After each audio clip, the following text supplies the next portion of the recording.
Je voudrais vous parler de la franc-maçonnerie. Ah, mais bien, voyons, mais bien entendu. Asseyez-vous. Ah. Alors? Ah, je vous écoute. Eh bien, voilà, vous avez été mon présentateur, je vous dois une explication. Je suis décidé à déposer ma démission. Vous avez l'air d'avoir été déçu par la maçonnerie. Au pire, choqué. Pourquoi? Mais confessez-vous, mon vieux. Vous ne serez pas le premier maçon qui m'aura ouvert son cœur.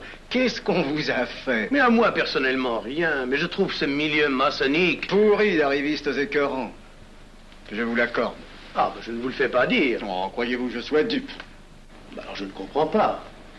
Tant de vertus affichées sur le programme à la porte. Tant de mystères à l'intérieur pour ne cacher que ces petites combines, ces appétits de comitard. Je m'attendais à trouver des hommes dévoués, sinon supérieurs.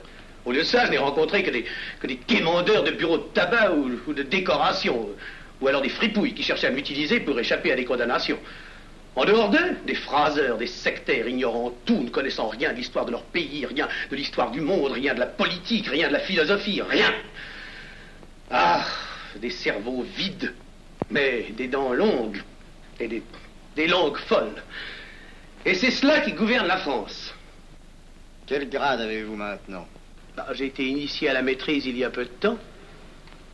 Eh bien, si vous avez le courage de vivre encore quelques années dans la médiocrité des ateliers bleus, vous passerez ensuite aux ateliers supérieurs.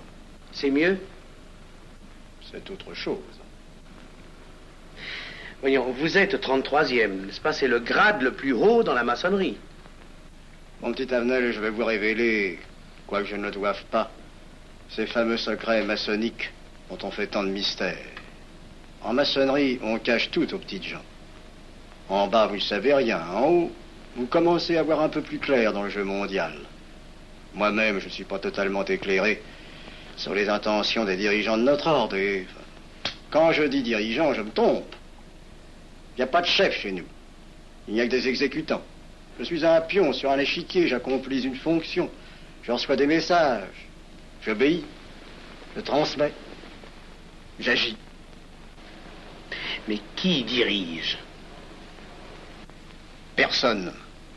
C'est beaucoup plus compliqué et simple en même temps qu'on ne pense. Qu'est-ce que la maçonnerie? Des groupes d'hommes qui se sont réunis aux quatre coins de l'univers pour enserrer le monde dans un réseau aux mailles infranchissables. Nous sommes 50 000 en France, 500 000 en Angleterre, 3 millions en Amérique, c'est peu. Mais c'est énorme, parce que nous formons un bloc uni d'une seule volonté. Nous rayonnons partout, nous commandons partout.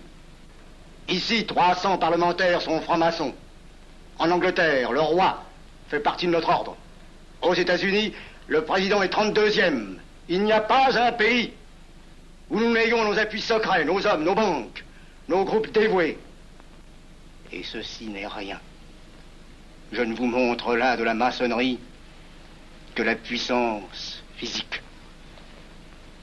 Il y a peut-être autre chose. Mais quoi? Une doctrine supérieure. Une antique expérience des forces du monde qui nous permet de pousser les peuples tantôt vers la vie,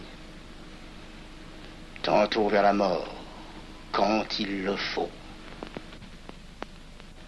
La mort? Je croyais la maçonnerie attachée à la paix. À une certaine paix. Notre paix.